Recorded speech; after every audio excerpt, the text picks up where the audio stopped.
Вещи, сделанные своими руками, будь то в доме, либо на приусадебном участке, конечно, всегда создают атмосферу уюта и тепла. Ну и, конечно, в первую очередь подчеркивают вашу индивидуальность. Сегодня мы находимся в гостях у семьи Скориных. Знакомьтесь, это Жанна, хозяйка дома, Здравствуйте. хозяйка участка. Здравствуйте, Жанна. Здравствуйте. Ну, конечно, необходимо открыть небольшую тайну, что вас мы нашли в социальных сетях.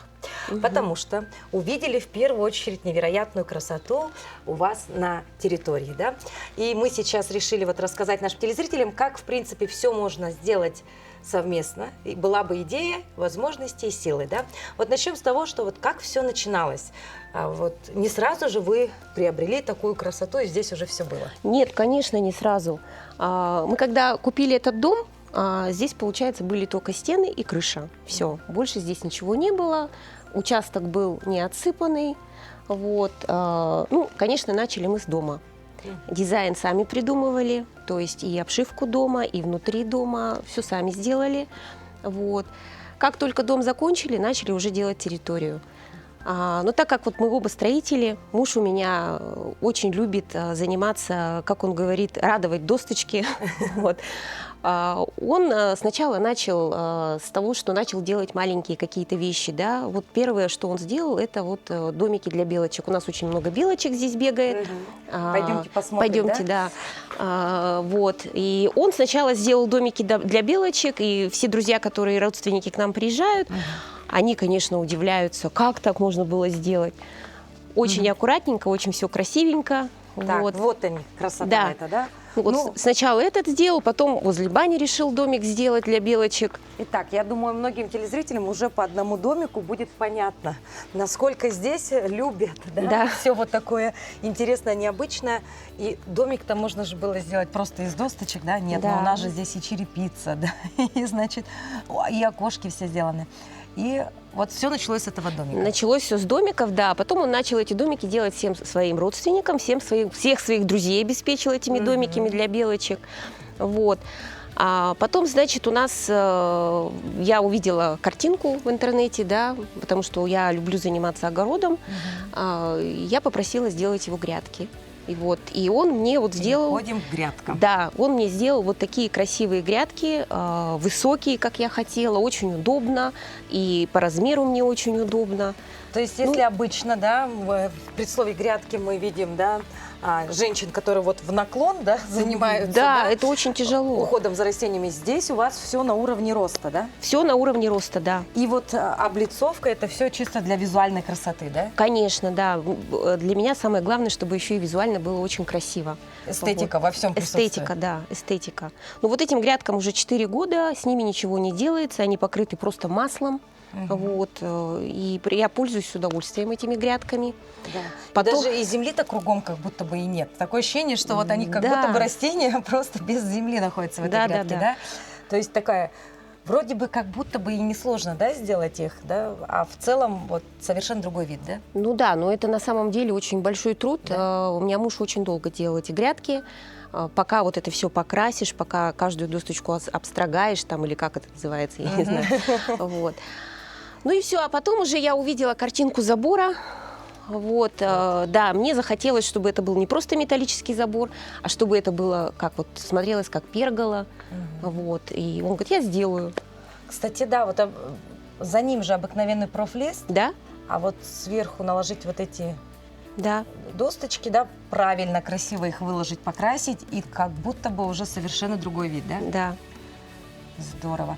И вот так потихонечку, помаленечку на участке стало все больше и больше таких handmade вещей, да? Да, то есть участок начал преображаться. Вот. А после забора мы захотели уже мангальную зону, которую он сделал вообще с нуля сам, и столбы сам, и обшил сам, и мебель всю сделал сам.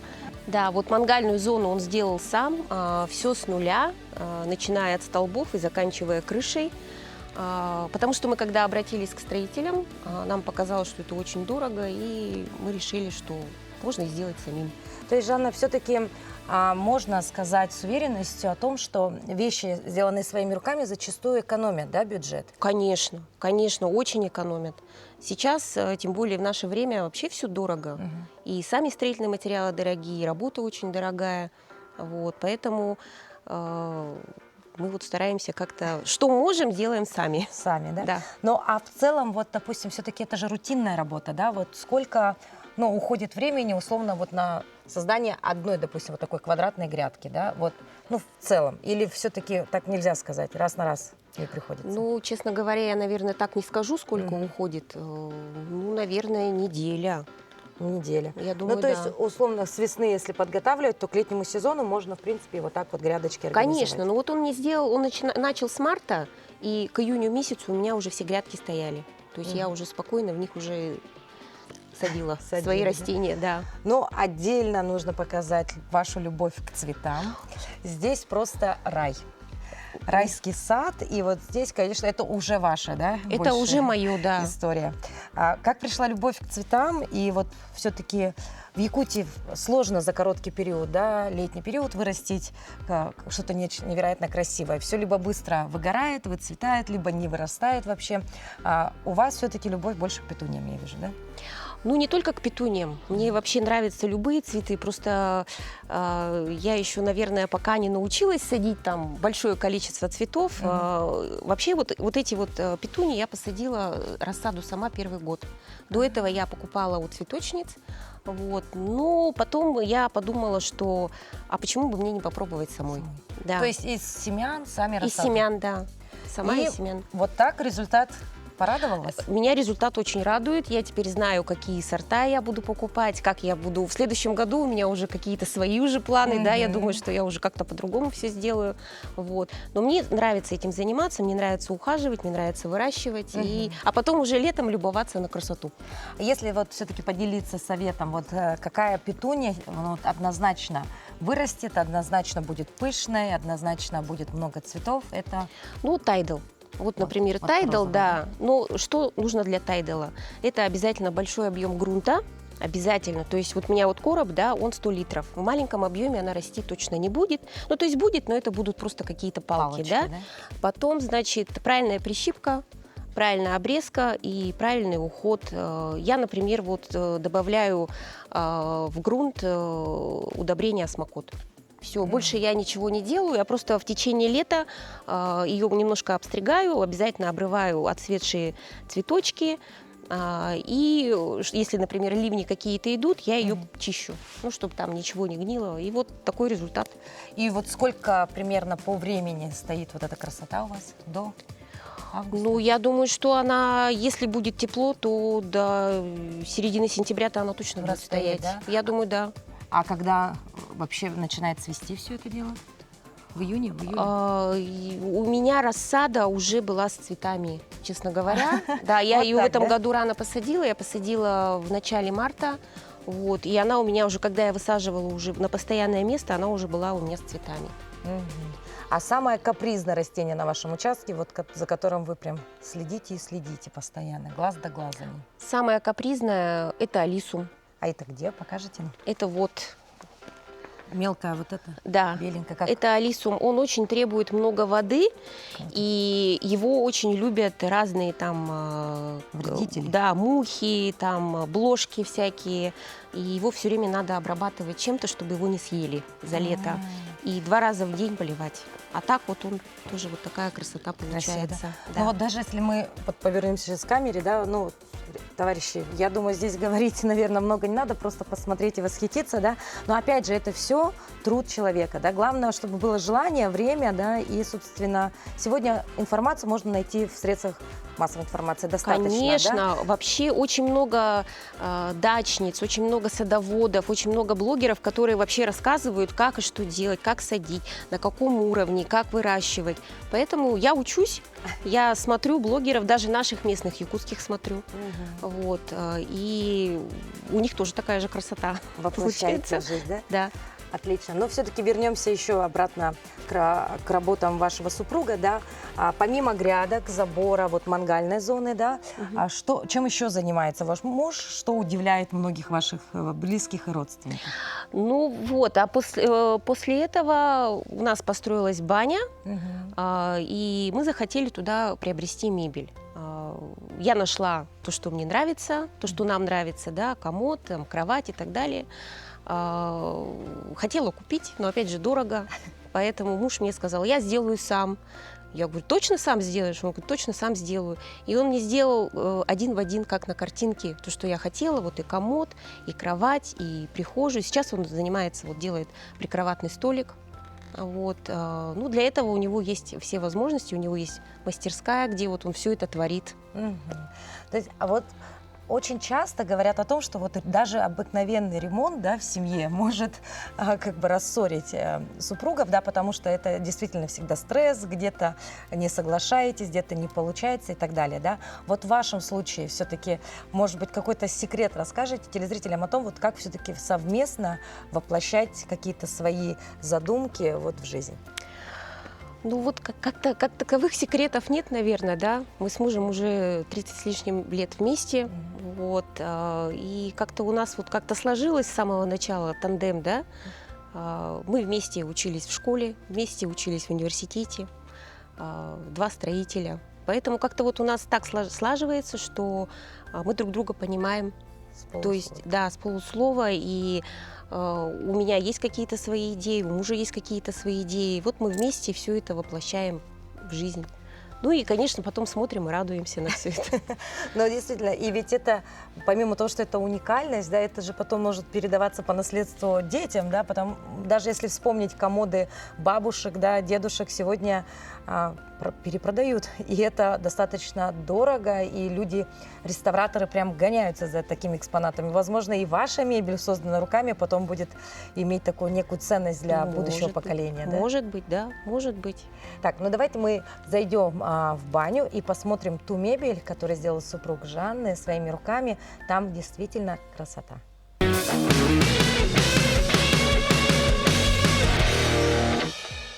Знакомьтесь, это Дмитрий, он у нас хозяин дома. Дмитрий, здравствуйте. Здравствуйте. Вот это все ваших рук дело. Давайте немножечко поделимся секретами, расскажем телезрителям, с чего начинать, если вдруг у вас появилось желание создать мебель своими руками. Вот это красивейшая кухня. С чего все начиналось, как пришла идея и, собственно, что сложного в реализации? Ну, начиналось это с того, что Жанна захотела иметь мебель, определенную мебель. Была найдена картинка в интернете. Вот. Это все было в продаже. Стоит немаленьких денег. Но к этому моменту у меня уже была мастерская, есть и есть определенный опыт. Поэтому я подумал и решил замахнуться на эту красоту собственными руками, так сказать. Вот. Ну, на самом деле не так уж это и сложно. В основе здесь массив сосны. Все фасады это массив сосны. Единственное, что, допустим, задняя, ну, в общем, присутствует фанера, вот, и какие-то покупные вещи. Вот, допустим, вот эти вещи, они покупные. Это я сам не делал, это я покупал в магазинах города Якутска. Ну да, то есть это уже готовое. Это называется балясина, часть балясины. Такая же часть балясины вот внизу присутствует. А, то есть вы одну балясину разделили, там у вас Да. перегородочки, а здесь ножки внизу, да? Да. А почему выбираете именно сосну? Это ваш личный выбор или все-таки большинство людей, кто создает мебель, делают ее сосны? Ну, во-первых, в Якутске у нас это самый доступный материал, сосна. Вот. Он, конечно, очень капризный, это очень мягкая порода древесины. Намного проще и красивее, конечно, делать из таких пород, как дуб, бук, там, ну, карагач еще на столешнице используют. Ну, вот у меня такой первый опыт, я все сделал из сосны. А если говорить все-таки про дерево, да, выбор дерева, сосна, она вообще надолго, мебель из сосны? Да, я считаю, навечно. Навечно, да? А что с ней будет? Она, во-первых, это эксплуатируется не на улице. Даже если это, вот, допустим, на улице у нас что-то, это тоже, вот, допустим, грядки, это тоже сосна, обработанные маслом, предназначенная для наружных работ. Вот. Конечно, допустим, вот там можно видеть, что уже есть немножко последствия окружающей среды, снег, солнце, дождь. А вот это вот будет стоять, я считаю, очень долго. А вот столешница, это тоже дерево? Да, это тоже это сосна. То есть сосна, а от воды, от влаги не обработана специальным воском, который как раз противодействует попаданию туда влаги, механических воздействий. Вот, столешница именно обработана специальным воском. Сначала маслом, а потом воском. А основное это эмаль и лак. Если говорить все-таки про уже визуальную красоту, вот эти картинки, да, вручную расписывали или все-таки здесь используется какая-то другая техника? Нет, это называется декупаж. Находится в интернете совершенно любая картинка. Она распечатывается на простой бумаге любого формата, на простом цветном принтере, и потом с помощью определенных процедур, техники, она переносится на дерево. То есть, опять же, да, казалось бы, да, что это что-то такое сделанное давным-давно, с такими потертостями, да, на самом деле это просто техника декупаж. Да? Доступная, кстати говоря, многим сегодня, да. И вот таким образом появился вот эта кухонная зона, да. Если говорить все-таки о сложностях, да, все-таки, пока мы рассказали, когда, да, казалось бы, все так гладко, выбирая древесину, картинку, размеры и поехали, да. Вот для вас, вы же говорите, что это ваш один из первых там опытов, да, вот создания По мебели, да. Да. Вот с чем столкнулись в первое время? Возможно, что-то не получилось, вот что. Ну, конечно. Ну, во-первых, для создания таких вещей нужны определенные инструменты. И, конечно же, они должны быть хорошего качества, профессиональные. Вот. Ну, а с чем я столкнулся? Ну, конечно, что-то по первости не получалось. Где-то фасады выходили у меня там кривенько. Ну, там со второго раза все вышло очень даже неплохо. А вообще в таком деле есть право на ошибку, да? Вот материал же все-таки дорогой, древесина сегодня стоит немало, и бывает такое, что вот что-то сделали не так, ушло немножечко не туда, и все, и вот конечно, что бывает. Все, уже не склеить, не... Почему? Дерево такой материал, что даже если где-то что-то треснуло, где-то что-то разошлось, скололось, это все можно подлечить. Можно подклеить, зашлифовать, покрасить и, в общем-то, право на ошибку вы говорите. Ну, как бы с деревом работать хорошо в том плане, что оно не такое, как, допустим, там камень. С камнем отколол, и вот камень и клеится сложнее, и шлифуется. С деревом попроще. А вот эти вот фурнитуры, это все уже тоже доступно сегодня, да, везде. Просто подобрали на свой вкус, да? Да, вот это вот все продается в магазинах города Якутска. Все стоит, не таких больших денег. Отлично. Стол ваших рук дело тоже? Нет, стол покупной. Покупной, хорошо. Да. А, вот у нас гардеробная зона, да? Да. И кровать. Прихожая и кровать. Прихожая, смотрим. Ну, прихожая, в принципе, это то же самое дерево, да? Да. А дизайн, опять же, берете с картинок. Да, Жанна нашла картинку. Вот, и я один в один практически просто по размерам, требующим вот это место, это все сделал. У вас необычный потолок, да? Это ваша работа или это уже готовые какие-то панели вы приобретали? Это готовые панели, вот, но дизайн, раскладка и монтаж выполнены мною. То есть тут принципиально важно было, в каком направлении, Конечно, да, вот этот рисунок, который создает визуально вот такую красоту. Правильно вы подметили, что именно направление и расположение, потому что по периметру идет как бы такая как бы каемка, обрамление, да. А дальше вот эти квадратики, они сходятся к центру, где установлены люстры. Вот так. То есть вроде бы мелочь, да, но вот визуально, когда заходишь, ты на нее и обращаешь только внимание, что вот все линии, они сходятся, да, к люстре. А вот это, опять же, вы в интернете где-то смотрите или при создании вы понимаете, что так надо? У вас чувство вкуса, да, есть определенное? Ну, интернет смотришь по-любому, потому что сейчас все в интернете, и что-то 100% перекладываешь на свои, да, проекты, а в каких-то случаях используешь что-то частично и уже свое придумываешь. В данном случае здесь, практически мы все придумали сами, вот, и выполнили сами. Так, ну и вот кровать. Кровать тоже сделана вашими руками. Да. При создании кровати есть какие-то определенные нюансы, на что нужно обращать внимание? Скажу, что я перед созданием любой мебели сначала создаю проект в программе. Есть специальная программа, их множество, я работаю в SketchUp. Вот, я сначала это все рисую в 3D-графике, вот, а потом уже у меня полностью готовый чертеж с размерами, с расстояниями и так далее. А то есть это не вы высчитываете, да? Это уже высчитывает Нет, программа? я все, вы считаете? да, я все цифры, все линии, все лекалы в голове, просто я их потом перекладываю в программу. А зачем я это делаю? Потому что если предмет какой-то, ну, достаточно сложный, допустим, как кровать или вот как буфет, то очень легко, наличие проекта облегчает создание. Сначала рисуешь проект, а потом уже переходишь к исполнению. Но сегодня с помощью, как вы уже говорите, программы это достаточно несложно, да? Главное, чтобы было желание, да? Да. И, собственно, вот все-таки строительное образование помогает вам в этом, да? Конечно, Как ни крути. конечно. С нуля, конечно, человек без образования, наверное, будет им сложнее, да, сделать? Ну да, я думаю, что да, потому что вот у меня это с детства как-то меня тянет к тому, чтобы что-то собственными руками поделать. Меня к этому приучил мой отец. Когда-то он тоже у меня строитель был. Вот, и вот он меня начал как бы приучать и прививать мне вот эту любовь к дереву, к созданию, к созиданию.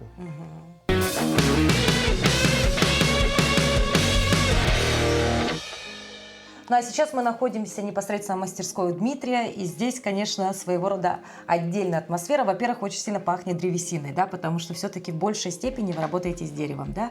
Расскажите немножко про это пространство, как оно создавалось, ну и откуда у вас столько знаний по всем этим инструментам, гаджетам и так далее? Ну, создавалось это постепенно.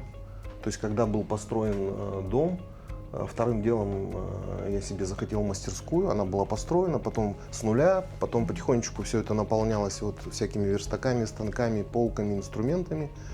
Вот, и сейчас это имеет такой вид.